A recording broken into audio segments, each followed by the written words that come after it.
Okay, we'll start with a review, and as people come, I guess we'll catch up. Anyone remember the halachas that we're learning? Yes, about the cheshvan and Yeah, very, very good. Very good. We're covering now Hilchos Berachos, so let's just review a little bit from the bracha Yeshayna, the bracha that you make before you eat. We'll start chapter 50, Perek Nun. We'll just do it out, a quick review outside. And okay, yeah, so the pasuk says, La Hashem ha'aretz u'malaya. That to Hashem is the land and everything in it. So as we mentioned in the previous classes, we're just doing a quick review of chapter 50, the first halacha. So everything in this world has something called hegdish. It's sanctified to Hashem, and therefore not everyone can just partake in it. Rather, one must first make a bracha, and then they are allowed to partake in it. This is true for eating. This is true for if you smell something nice, etc. Now, as we mentioned, that every single thing has its own bracha, proper bracha for this food, for this smell, whatever it is. For something which grows, a fruit which grows from a tree, do you make a hamaitzi or a shahako? If it grows from a tree. right? Oh, very good. I want to make sure everyone's awake. Okay. Now I know everyone's awake, Baruch Hashem. Yeah, so you make a ha'etz. You raise your hand? Yeah, I have a question. Yeah, sure. To this halachas. Like when we see something beautiful, something amazing, something when you came from Ukraine to New York, like is there some is there a bracha like I can say? Yes, there is, and then it's a Hashem. You're like wonder. Yeah, there is. We'll see it. Maybe we'll see today in the Siddur. Maybe we'll go through the Berachos today, because anyways, the plan is hopefully to go to the Siddur today. We'll see if we can cover those Berachos today, Mitzvah Hashem. Yeah, so you have to make a bracha. So if you, by mistake, somebody made a bracha shahakal on something which is really hamaitzi, what's the halacha? Yeah, you made nitla sedayim. You're supposed to make hamaitzi, but by accident you made shahakal. It's good, or you have to do it again. Oh, you eat. If you made a shahakal by mistake and you already ate, you don't make a bracha. You just eat. So you're supposed to make hamaitzi, but you made by accident shahakal. It counts. So the same is true if something's really ha'etz and one made hadama. But if you made ha'etz on something which is hadama, on the contrary, so if you made hadama on something which is ha'etz, hadama means bayre pri ha'adama, that Hashem created the fruit ha'adama from the ground. So a tree also comes from the ground, right? So if somebody made a hadama on something which is ha'etz, after the fact, they have fulfilled their obligation and they do not have to make a new bracha. But if somebody made ha'etz, you're thanking Hashem for the fruit that comes from the tree on something which does not grow from a tree, it grows from the ground, then you are required to make a new bracha because it doesn't count.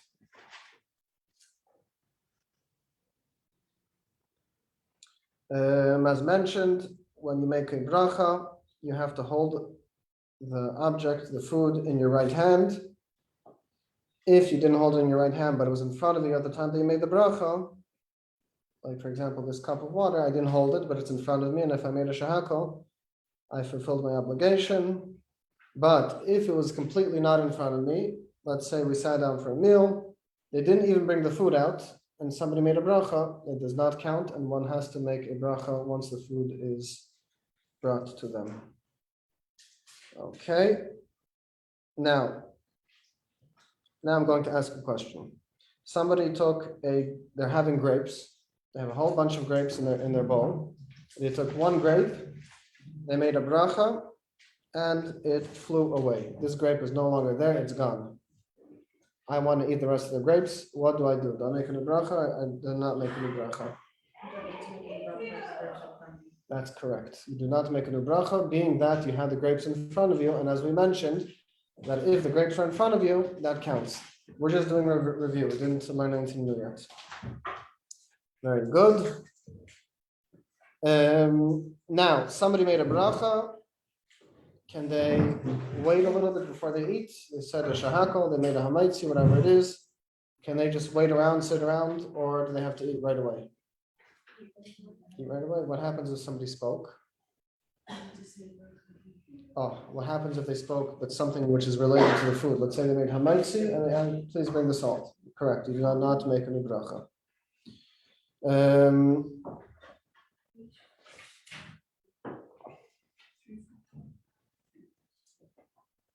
As mentioned before, there's the halacha, the custom where people spill out a little bit of water before they drink. So what you're supposed to do is first you spill it out before you drink. What happens if somebody made a bracha? What's the correct thing? Do they drink right away or should they spill out a little bit? First drink and then you'll spit out, correct. Spill out, sorry. This is very negeya, very relevant. Somebody's making a soup out of Shabbos and they want to know if it has enough salt. How and what? When would I have to make a bracha? When do I not make a bracha? How does it work? If you want to say you have to put more cover now, you can say you don't need to. Oh, what happens if I swallow it? If I spit it out, I don't make a bracha. What happens if I swallow it? Do I make a bracha or not? Yes. Yes, and you should also have in mind that you're not just doing it for tasting, but you're actually eating for the purpose of eating.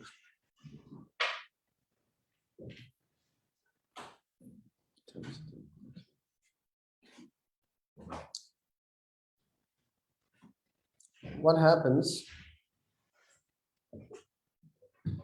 Somebody put the food in their mouth already, and they realize they didn't make a bracha. What do you do? It depends on the food. Oh, so what does it depend on? If you can take it out without it getting like mushy or Gross. bad, Yeah, then you should take it out. If not, then you push it to the side of your mouth. correct. So then if it's a liquid, if you have more, just spit out the liquid. Correct. And if you don't have more, what do? You drink it and that's it. Then you make the bracha, yes. Now, somebody has a piece of meat and they have a soda in front of them, which both of the meat and the soda, the bracha is shahakol. What do you do? Just for that. What do you make the bracha on? The meat. What happens if I made the bracha on the drink and not the meat? You should have the meat in mind, because the general rule is something which has more cheshvan, something which is more higher in its more superior. A piece of meat has much more prestige is the wrong word, but it's higher up there than just a glass of water.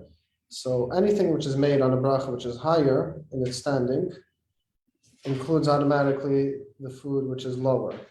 The food which is lower, you actually have to have in mind the food which is higher. So that's something to keep in mind. But even if the meat is in your throat. Sorry? Even if the meat is in your throat. Very good. I have a water here and I have meat here. Correct. This is very good. So the truth is, if it's in front of you, it also counts, but still one should have it in mind. Okay, but if you didn't, then you can still eat it. Yeah, it's still okay. Okay. You have three foods in front of you. Something which is a grape, a cucumber, and a glass of water. How should you make the brachas? And then shahakol. Yeah, very good. Okay. Oh, this is very, very important. We didn't say it, let's say it now. It's really earlier. Flavored medicine. Do you make a bracha shahakol or not? If you like, yes. Yes. If it's tasty, yeah, exactly. If it has a good flavor, so even though the purpose why you're taking it is for the purpose of healing, But since at the time that you eat it, it tastes good, then you actually do make a bracha on it.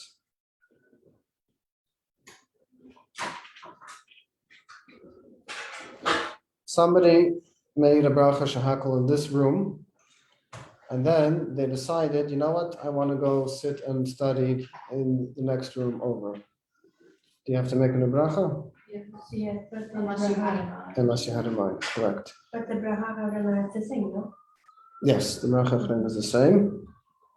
Now, with that being said, we did mention earlier that there are the halachic authorities that write that being that today the norm is that people walk around when they eat, they don't sit in one place. This is true, yeah. This is the truth, that's reality in today's day and age. So therefore, being that that became the new norm, it's as if you had in mind when you made the bracha, because back then people, you're eating, you're drinking, so you sit down, you eat, you finish eating, then you move on in life. Today, for whatever reason, that changed. So since that's the norm, so when you make the bracha, it's as if, it's considered as if you had automatically in mind that you're going to be going around. Now, even so, one should still actually actively have in mind that they're going to be walking around or to the next room. Okay, fine. So that's the general rules of the bracha rishona. Now, as we mentioned, we started a little bit last week. We're going to be covering the halachas of the bracha achrona, the after bracha. I have a question. Yes. Saying, if you drink from outside, not in the room, Yeah. so every drink you say bracha. If you drink, If you drink and then you say bracha, and after then you go outside. 5 minutes you drink again. No, you don't make any bracha. In the same room? No. Oh, you walked around?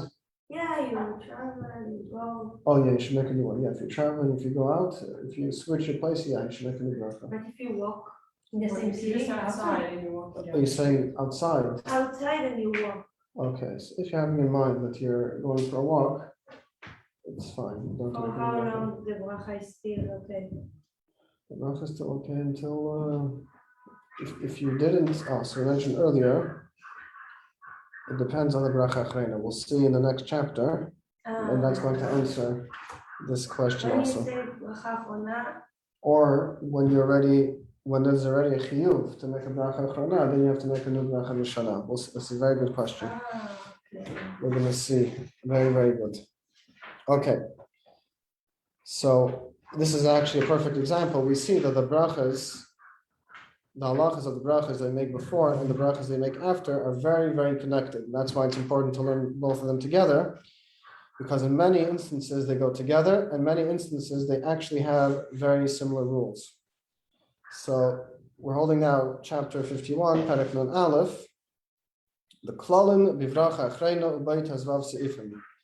Yeah, the general rules of making the after bracha, and there's 15 halachas in this parak, in this siman.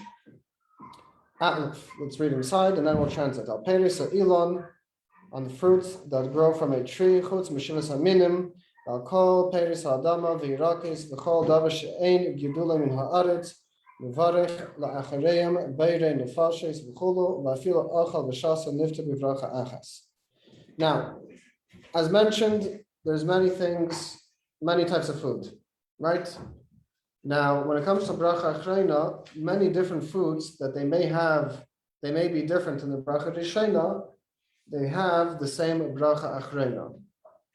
I'll tell you outside just quickly, so then when we see it inside, it's going to be much easier. So, fruits which come from a tree, fruits which go from the ground, vegetables, any drink, meat, cheese, all these things, one who eats or drinks, they make one bracha, which is beirei nefashes. We're going to see inside the siddur exactly how the bracha is.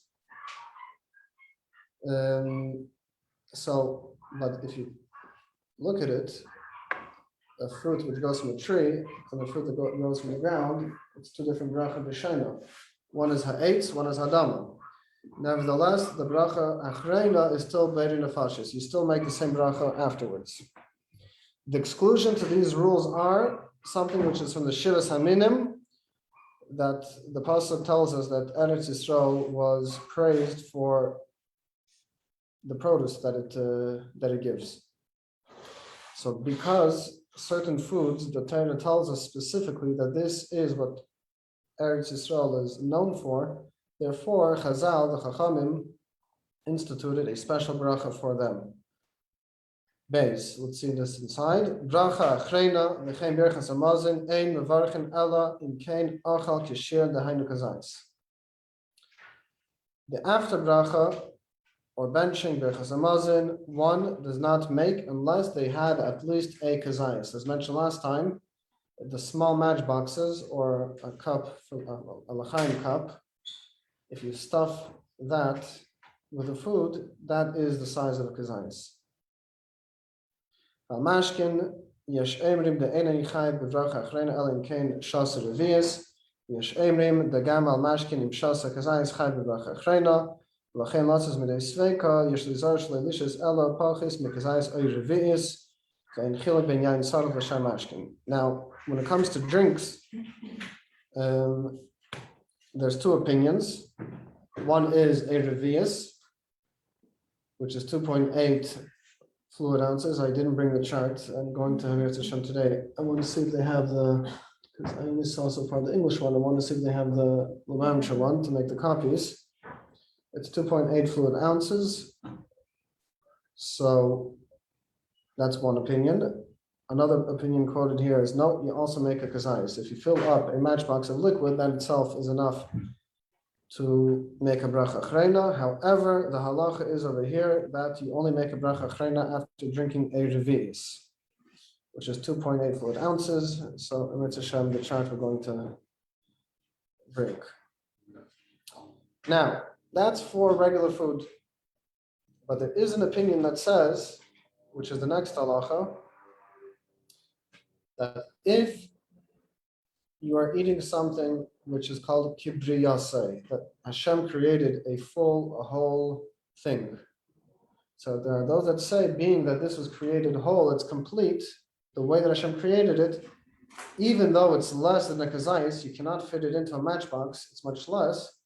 Nevertheless, you still make a bracha achrena, even if you have less than the shir, than the amount, because it has a specialty to it, because it's kibriyasei, it's the way Hashem created it.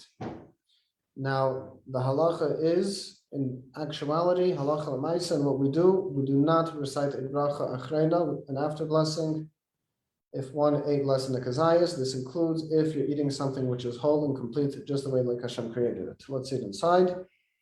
Davar shehu kibriyasei, dahainu eges, sham pri v'afil kitnias, echad, yesh emin ma'afak b'she'em v'kazayas mekol makim kivin shu pri shalem mevarchen achra bracha achrena.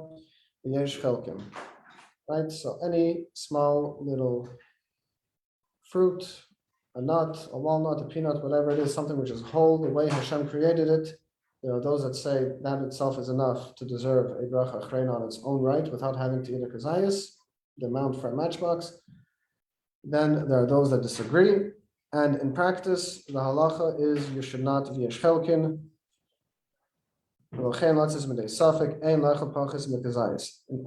that when you make a bracha, there shouldn't be that according to one opinion you didn't fulfill the obligation, therefore you should not make a bracha if you ate less than the kazayis.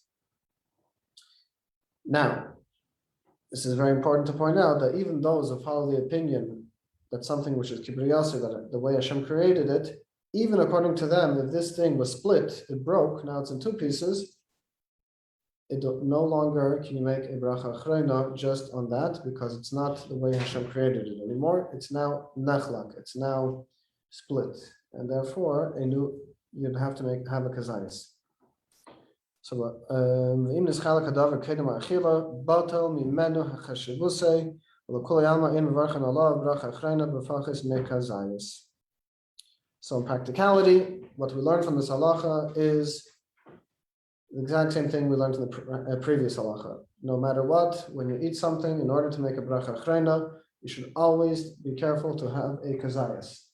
Even if you're eating something which is whole, a walnut, any nut, the way that Hashem created it, Nevertheless, the proper thing is to have a full kazayas.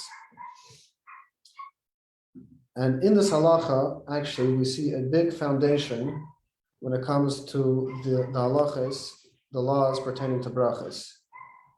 And the truth is that we see this general rule in the previous halacha also, which is anytime there's a dispute amongst the halachic authorities, one says one way, one says the other way, we do everything we could to eat or to drink in a way that we satisfy both opinions.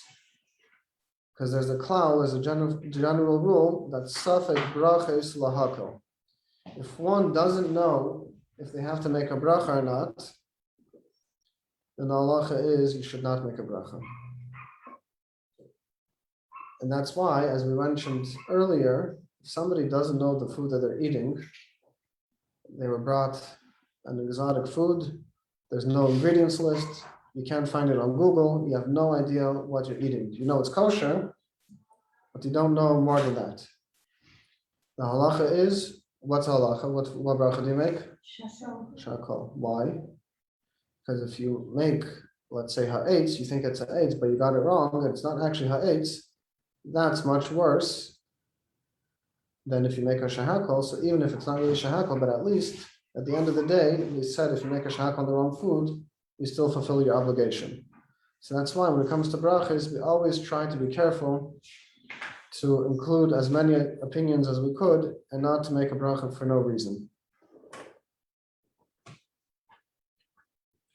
Okay, Daled, the fourth halacha. So this halacha we're going to skip a little bit because in practice we don't follow everything that it says over here. We do it a little bit differently. But there's still two very important points in this halacha. So Daled. Kol ha'eichlem etztarfen lekazayis. All foods that you eat, so you had half a kazayis of one food, another half a kazayis of the other food, but of each one you do not have a kazayis. The halacha is, being that this is a food and this is a food, they actually are combined together and you do make a bracha acharena. Now, an example would be, you had half a kazayis of an apple, half a kazayis of a chocolate. Being that the chocolate is food and the apple is food, they go together, and together you had a kazayis, you do make a beirin nefashis, you do make a bracha achrena. We're going to skip because in practice we don't follow the way it's written over here. Ushtia imachila ein mitztarfen. This is very important. As we mentioned it last week also, a drink and a food do not go together. They're not mitztaref together to a kazayis. So if somebody had a very little amount, or a half a kazayis of chocolate, they don't have anymore, they can't eat anymore to make a bracha achrena, and they have half a revius, half a cup, which is not enough on its own to make a bracha achrena, and they drink it, hoping that they'll be able to make now a bracha achrena. The halacha actually is that food and drink do not go together to help fill the share, the amount. So again, when it comes to food, somebody ate half the amount that you need to make a bracha achrena of one food. They had a little bit of chocolate. They had a little bit of apple, which is also, they had half the amount to make a bracha achrena. The halacha is they go together, and you're allowed to make a bracha achrena now. But this is not true when it comes to food and a drink. They had half the amount of food and half the amount of drink. You do not make any bracha achrena unless you have the other half with either food or another half of drink. Okay, was that clear or it's a little bit confusing? It's good? Okay, Baruch Hashem. Now, how long do you have to eat this kazayis? You made a shahakol, you made a mezainas, a hadama, ha'etz, whatever it is. There's actually an amount that you have to eat it by. It's called kedei achilas pras.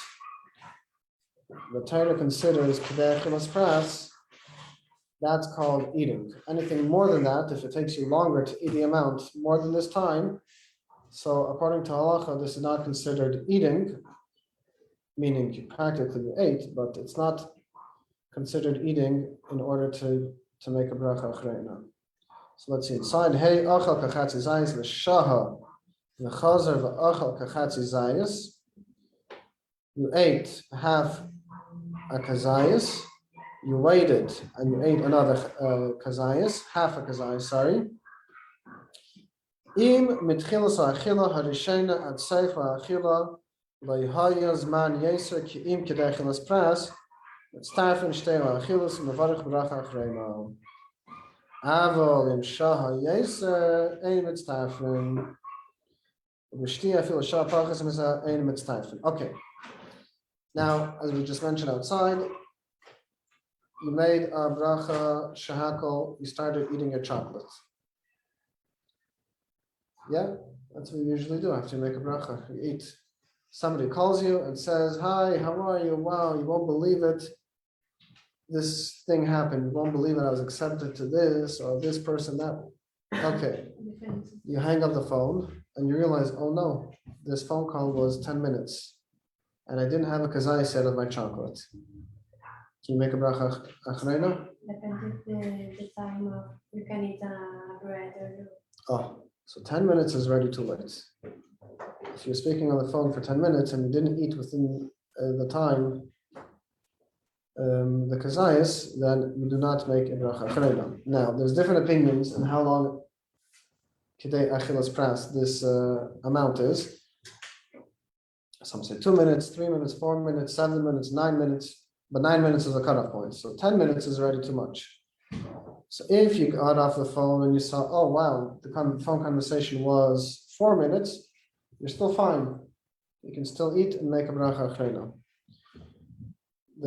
It's preferable to eat right away, to have the smallest amount, 3-4 minutes. It doesn't take so long to eat the amount of a matchbox.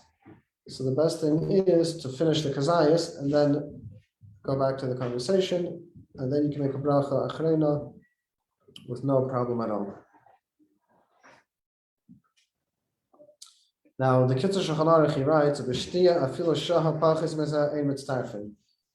When it comes to drink, he holds that when it comes to drinking, you don't even have that amount. Rather, you have to drink right away. Now, this is l'chatchila, the way it should be done. You should drink the drink right away, which is not so long.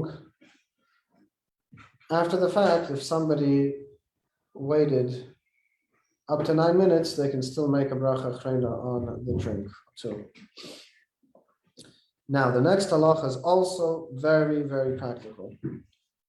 What happens if somebody made a hot tea or a hot coffee?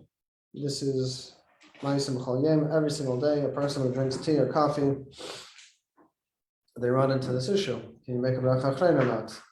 So if you do it like some people do, they put half of the hot water and half of the cup with milk, you're not going to have a problem because you can drink it fast. It's not so hot anymore. But if you're making a tea, just a plain tea, or you're making a hot coffee with very little milk, it's hot. You can't drink it so fast. That is actually a problem. So let's see inside. Shasa mashke vav, the 6th halacha in the 51st chapter, Perek Nun Aleph. Shasa mashke chama, you drank a hot drink, ma'at, slowly, goitai, kafe, tea or coffee. Since you're not drinking it in one shot,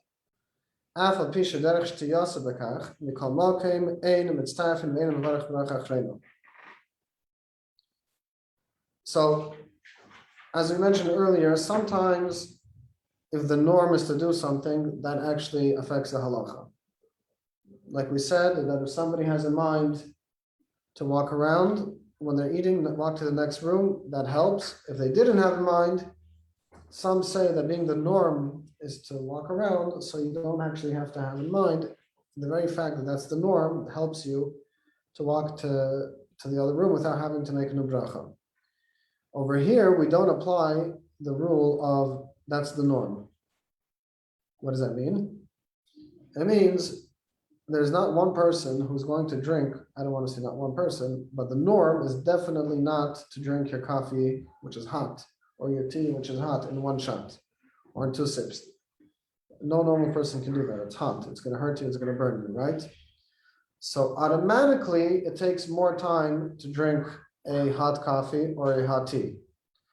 Nevertheless, when it comes to making bracha achrena, we don't say, oh, being that it takes anyways a long time to drink a hot drink, so you have more of a time span to make the bracha achrena. We don't say that. We say it has the same halacha as any regular drink. So therefore, you can either do what some people do. They put a little bit more milk to cool down the coffee so it's not mamish hot. Or before starting to drink it, you can wait a few minutes so it cools off, so you can actually drink it a little bit faster. Or you can drink something else or eat something else which has the same bracha achrena, and when you make the bracha achrena on that food, you include automatically the coffee or tea. These are all options.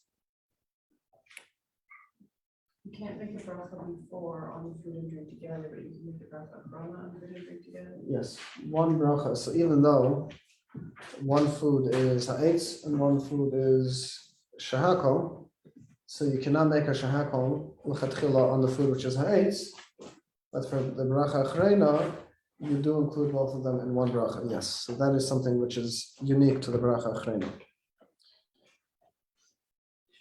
Okay.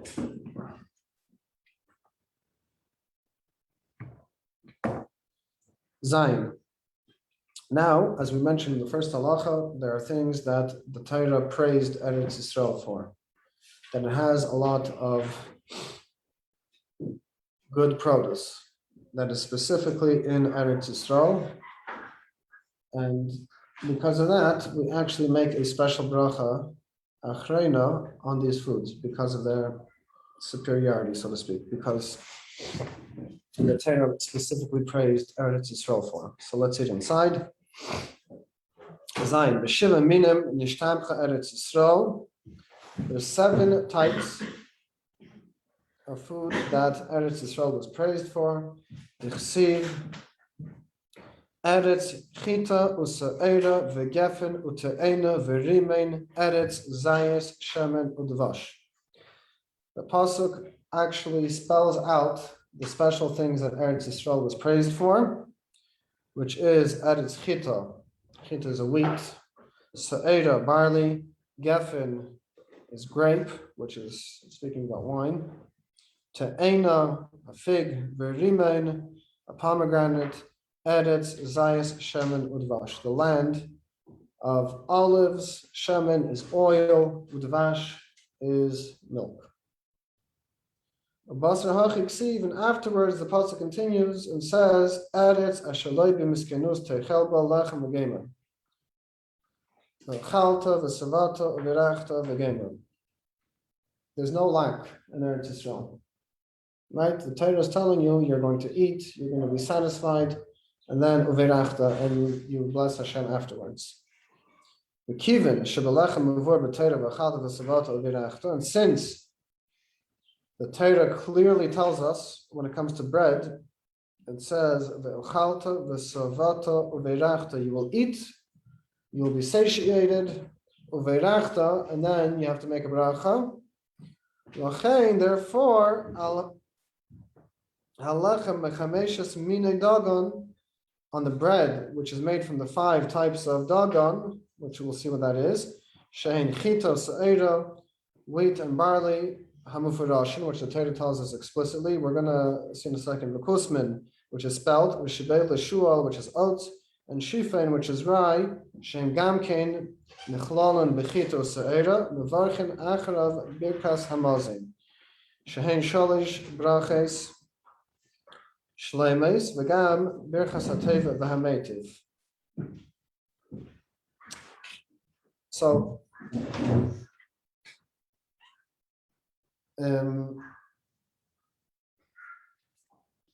as we mentioned, and it says in the Halacha that the Torah specifically mentioned certain foods to us and told us, "Ve'ochalta, v'savata, uveirachta." You will eat, you'll be satiated, uverachta, and then there's a mitzvah to bench Hashem, to bless Hashem, thanking Him for what we have.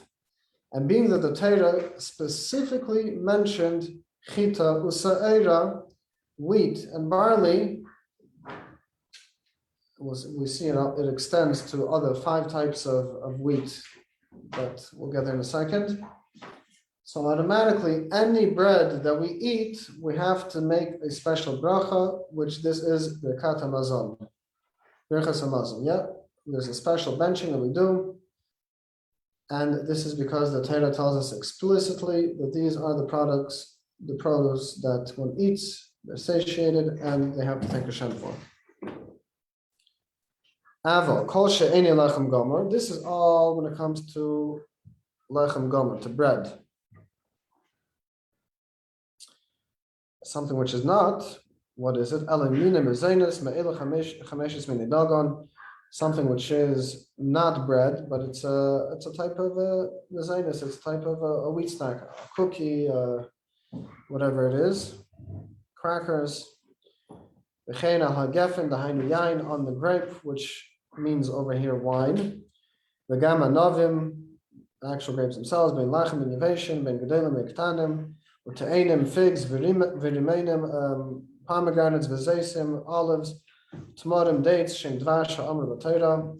When the Torah says dvash, it refers to a tamar, which is a date.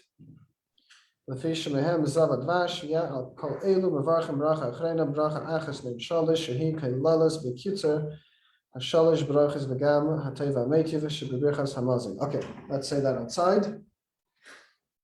Right, there's a lot of information over here. Yeah, for now. You'll get it. As we mentioned, that's why every single time we do a review of the previous halachas, because when there's an information overload, it's too much. You can't handle it. So much new information, what's going on over here, the halacha, this one, that one, there's so many differences, so many details. That's why it's important reviewing, because reviewing every day that passes, the information sinks in a little bit more. The day after that, you review it again, it sinks in a little bit more, and then you get it slowly. So just because if somebody's not getting it in one class, it doesn't mean anything. That means you're normal, right? Because when there's an information overload of new concepts, it's not so easy to pick everything up. You take notes, you review, you speak it over with your classmates. As time passes, the information sinks in, and you'll get it. Now, so back to this halacha. As we mentioned, there are 7 species that the Torah praises Eretz Yisrael for. We're going to see them inside in just a second. We're going to split them into 2 categories: bread and not bread. Bread has its own bracha achrena, which we know is Birchas HaMazon. Yeah. So bread made from wheat, barley, spelt, oats, and rye. Right. Some people can't eat wheat, but they can eat spelt. There's different stomachs that can handle different foods. But if it's from one of these 5 grains, it's still considered a bread that you bench after eating it. That you make all the brachas and Birchas HaMazon after eating. That's straightforward, right? If it's bread, you have to bench. And today there's something called gluten-free. We'll deal with that later. But it's bread without bread. There's no wheat product, whatever it is. Okay, we'll see that in a second. Then there are Shivas Haminim Shnishtabcha Bahem Eretz Yisrael. There's the 7 species which the Torah praised Eretz Yisrael, that it has an abundance of it and it has a lot of it. So let's see inside what those are. And those actually deserve their own bracha also. So even though you don't make Birkat HaMazon, you don't bench after them, but you make a bracha achas me'ein shalish, which most people commonly call it al hamichya, or an al gefen, or al ha'etz. So these things are let me just find the spot. Here we go. Eretz, chita se'era. So if you're eating cookies made out of wheat, so as we mentioned, or out of barley for the same price. It's not bread, it's a cookie, it's mazelis. So that you make an alamechia. Geffen, we mentioned, is not just geffen, but it's also including wine, grapes and wine. Ta'ena, figs. So if somebody's having figs, they also make a special bracha achrena. It's not better in the fashes. Rimain, a rimain is a pomegranate, and the pasuk continues. Eretz zayis shemen udvash. The land of Zayas, which is an olive, shemen, oil, which is olive oil, udvash, honey, but not just any honey, it's specifically the honey that comes from a date. Dvash tmarim, honey that comes from, not from bees, but from dates.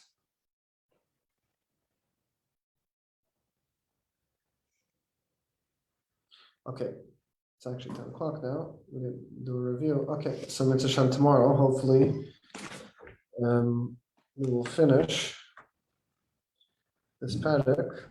So again, last time I asked, so how many people learned the halachas of cooking or leaving things on a blech for Shabbos? There's three people. Would you be okay with learning these halachas again in depth, or It's always good to review it because I studied it like a year ago. Oh, a year ago? Okay, very good, fine. These halachas are very important. Rabbi, we have another class about Shabbos. Yes, so Rabbi Azdabay. Yeah. So no, I spoke to Rabbi Majeski. Rabbi Azdabay is not going to be teaching the halachas. Don't have to think. Yeah, it's not going to be overlapping. So, okay.